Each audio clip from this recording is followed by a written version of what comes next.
Hi, this is Jen, the Liberty Lion. I haven't made a video in a little bit of time, and with everything coming out on the IRS wanting to hire federal agents, gun-toting federal agents, I decided to go ahead and just make a video on some of the stuff that I've talked about concerning the IRS and how it is a sort of a constitutional entity and sort of not. So if the IRS is used in a constitutional way, then it's constitutional. If it's not used in a constitutional way, it's not constitutional. It's a contract.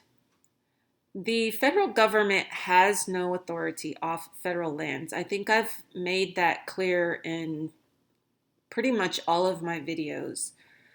So I'm going to show you here a book. This is a book by Upshur, who was a judge and who was also Secretary of the Department of the Navy in 1841. And I think again in 1844 he was reappointed. So this book is a brief inquiry into the true nature and character of our federal government, being a review of Judge Story's commentaries on the Constitution of the United States by Abel P. Upshur, and this was printed in 1863. Upshur was also a judge. So this is just a cover of the book, but I screenshot a few pages in here that I've been keeping and holding on to make videos on. And now with this IRS stuff coming out, I thought it would be a good time to go through some of the IRS stuff that I have. So I'll be making a series of video, just like I have made a series on states, and I have made a series on foundations, and I'm continuing those series as we go along. But this time I will make a series on tax.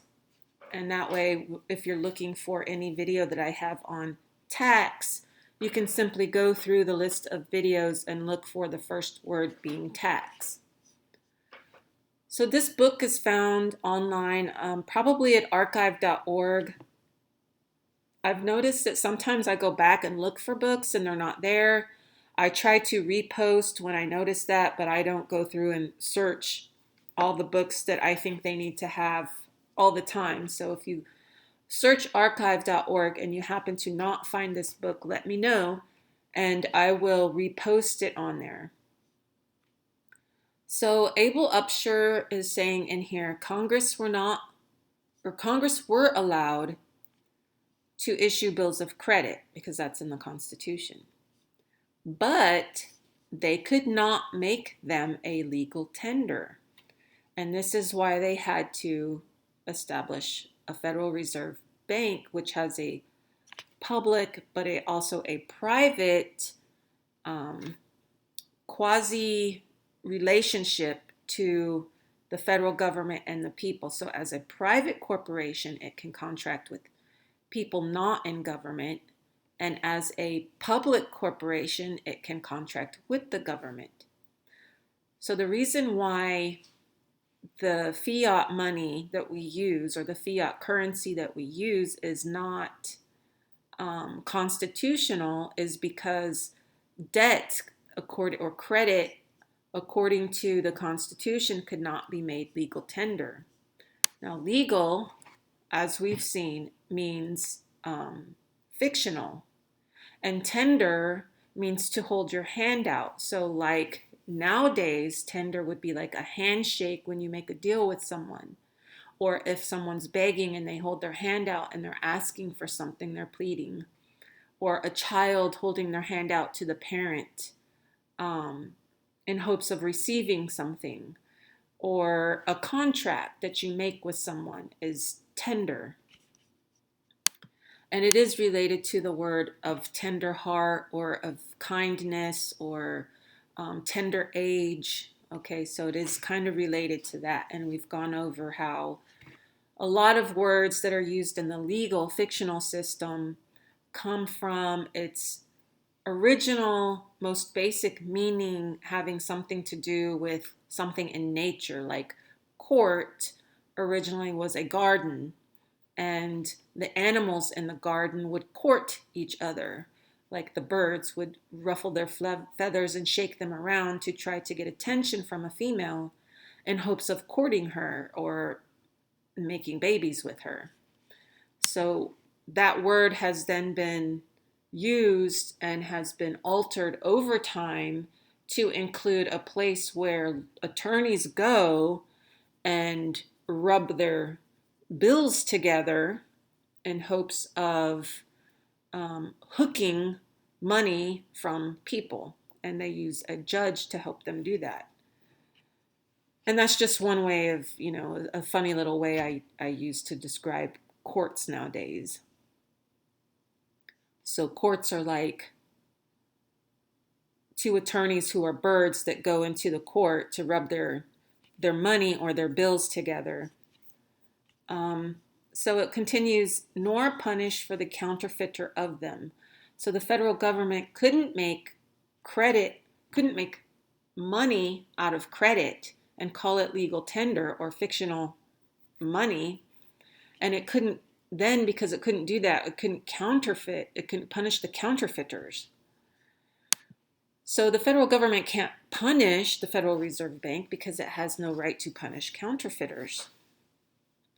He goes on down here to say that Congress had no power to coerce those governments, I think they're talking about the state governments, nor could it exercise any direct authority over their individual citizens.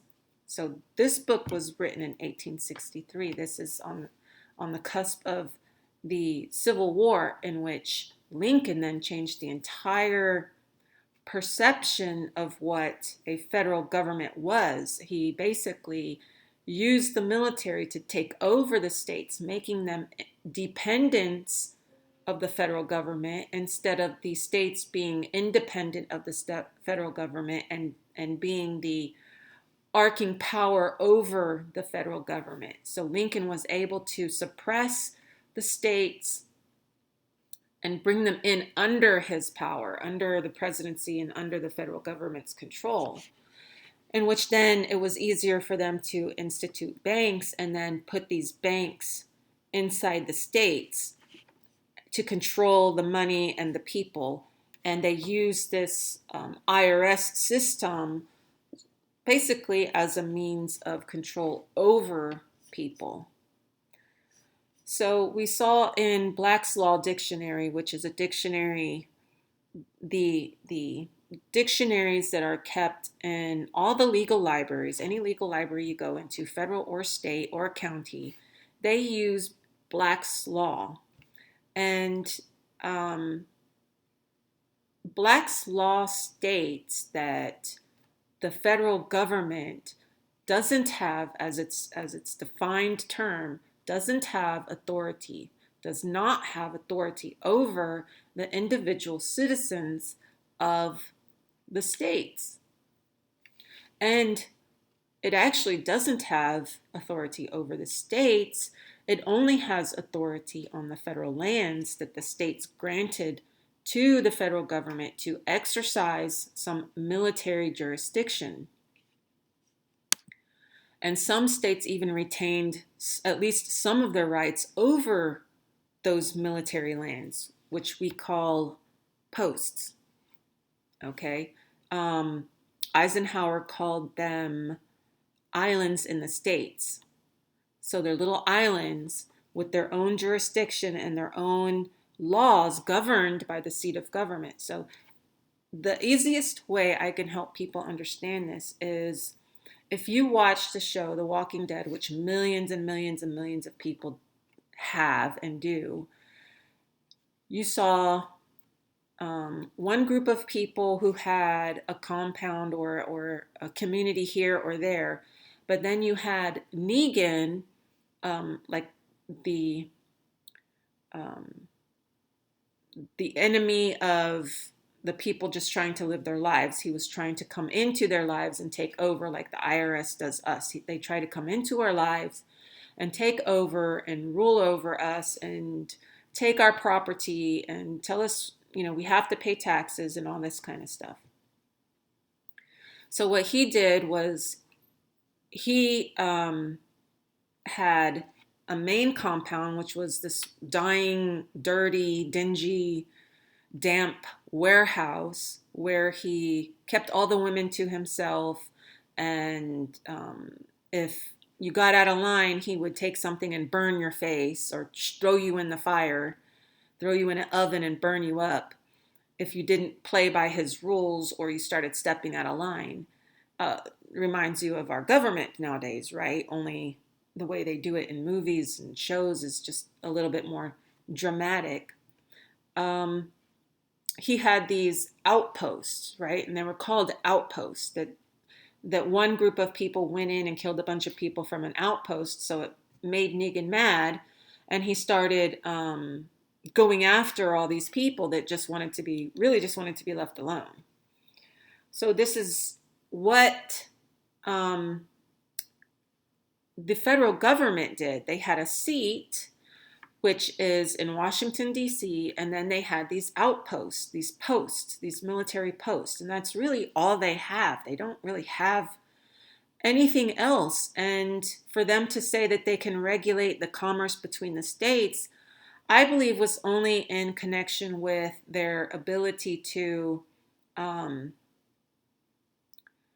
in wartime, make sure that the flow of things continued so that they could win wars and keep one state from blocking the flow to another state, so that you couldn't have one state acting as an insurrection to defense of the country for the benefit of all the states, right? So one state couldn't just decide it was going to block the roads and not allow weapons and uniforms and whatever other necessities are needed from going to the other place where they're needed. So if one state doesn't agree with the war effort, it really didn't have any right to block things. And this allowed the military free passage between posts, okay, from one post to another. Even in peacetime, they're allowed free passage from one post to another, including their commerce. So the federal government back in those days had their own commerce, because once a commissioned officer was commissioned, or once a person was commissioned as a commissioned officer and he was on the military post, he was allowed to use the public lands, providing it was approved for farming or ranching, so that he could supplement his income. But as a result, he had to, since he was using public lands for private gain, he had to pay a tax. And this goes all the way back to the time of the Roman Empire when Caesar did this. He would give away public lands to poor people to make them productive citizens, but as their rent, the land was taxed. So they had to give to Caesar what was Caesar's, which is in the Bible, right? Give unto Caesar what is Caesar's, which means that he let you have this land, so whatever you do on it, you had to pay back to him a portion of the yield. So a tax, it's like a rent or a lease payment. Okay, and that's written in some other places. I'll have to go and find it. I've been going through some of my papers, and I have a bunch of stuff here that I want to show you, but I don't want to put it all in one video. I want it to sort of be a series of videos, because I know how sometimes things can just get overwhelming and you need a break from all of this stuff.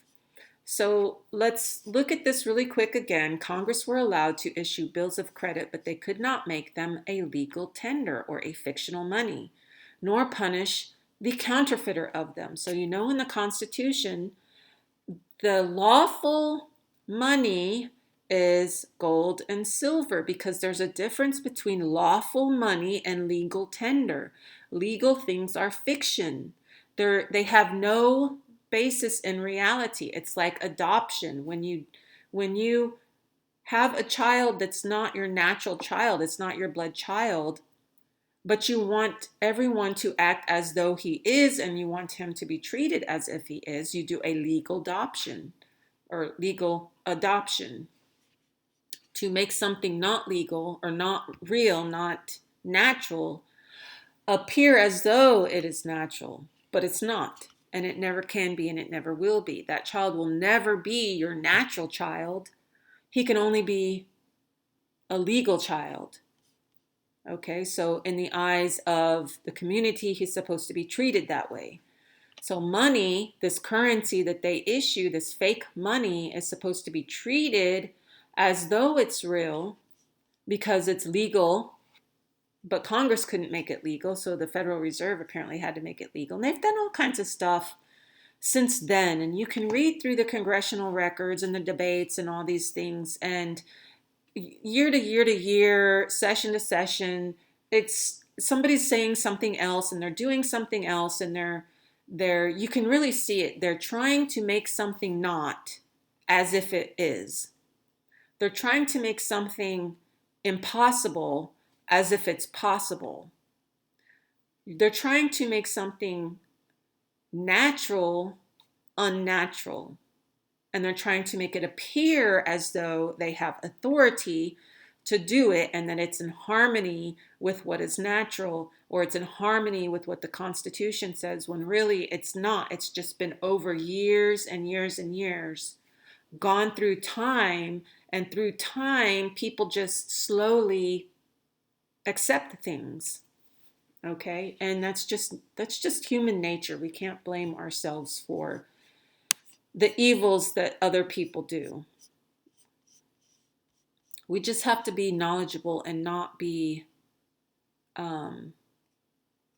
gullible and naive. So here's a definition. This is a definition called allodial. Okay, so you've heard of the allodial, like allodial land, allodial property. This goes along with what I was saying about given to Caesar what is Caesar's in the land, and how public lands are not free lands. They're not owned free. They're held in trust by the government. And so when a commissioned officer goes to live on the federal lands, he's paid a very small salary. And maybe if he's lucky, he's living on a post that has military housing. And of course, I'm talking about way back, just after the Constitution was written. He didn't have a allodial title over the property. He didn't have any title over the property. He only had the right to live there. So he had to ask for permission to use some of the land, since it was public land, to plant crops or cut down some trees and build furniture, or ranch, raise animals. And he could do that, but he had to give back a portion of his yield.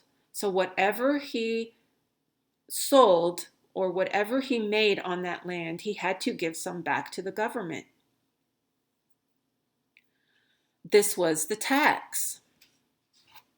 Now, if you have a allodial title over your land, then you own it free. You have no, you see here, no, let me see if I can do this. No rents or services are due. That's tax.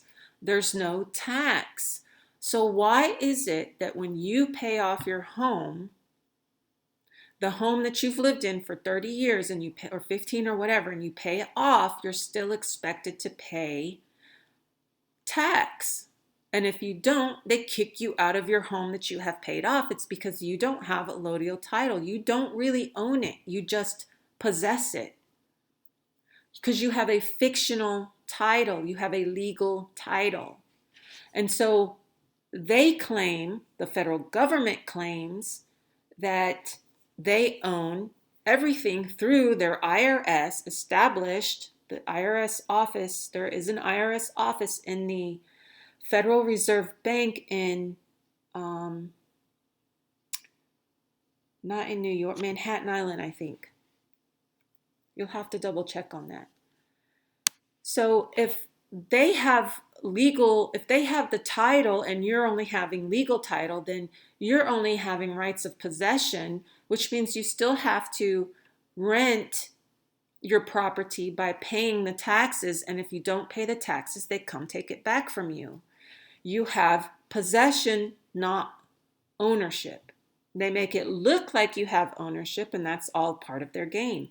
So when they say you'll own nothing, you'll have no privacy, and you'll be happy, that's what they're saying, that you don't actually own anything. You already don't own anything. You haven't owned anything for a very long time.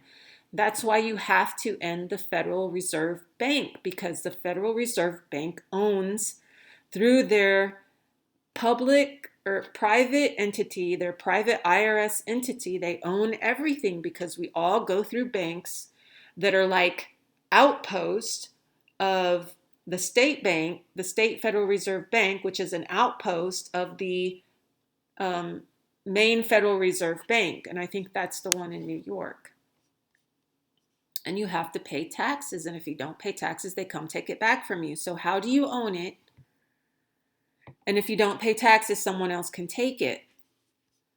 So I think this is what they're going to use these agents for. They're going to make the economic situation, the financial situation, so difficult for people that it's going to be impossible for them to pay taxes or continue paying their mortgage. And so they're going to come with their guns and they're going to take your property away because you already don't own it. You have only possession, legal title. And yes, we say possession is 9/10 of the law, but how are you going to get any of the courts to side on your behalf when they're all corrupt? Oh, there might be one or two here or there that are not corrupt, but they're mostly all corrupt. They're all paid off by the Federal Reserve Bank. They all are using their Federal Reserve currency, which is a contract which comes with stipulations that they have to follow also. This is why you can't buy raw milk, because it's in the law. When you use their paper currency, their legal contracts, their legal debt notes, that you're not going to do that. You're not going to buy alcohol from someone who's not licensed. You're not going to sell alcohol without a license. You're not going to do anything that they don't want you to do, as long as you're using their money. It's only when you start using gold and silver that we can get out of this system, and the Federal Reserve Bank will be ended. And we saw this recently. Ron Paul said that, and I have said previous to that, that there's not enough gold and silver out there in people's hands to keep the economy afloat if or when the dollar were to ever disappear. So if the dollar were to disappear like that, like with the snap of a finger, the economy would go into a huge, terrible, horrible depression that we wouldn't be able to get out of. And without dollars to buy gold and silver, how is anything going to continue? How are people going to continue to live? Because they don't have any means to go get gold and silver to keep the economy going. Okay, so all of this stuff is connected. It makes a lot of sense. I'm really like into political science and legal things and lawful things and natural law. And so I've been reading about this kind of stuff for a lot of years. I have dictionaries. I can show you my list of dictionaries. They go back for 1600s.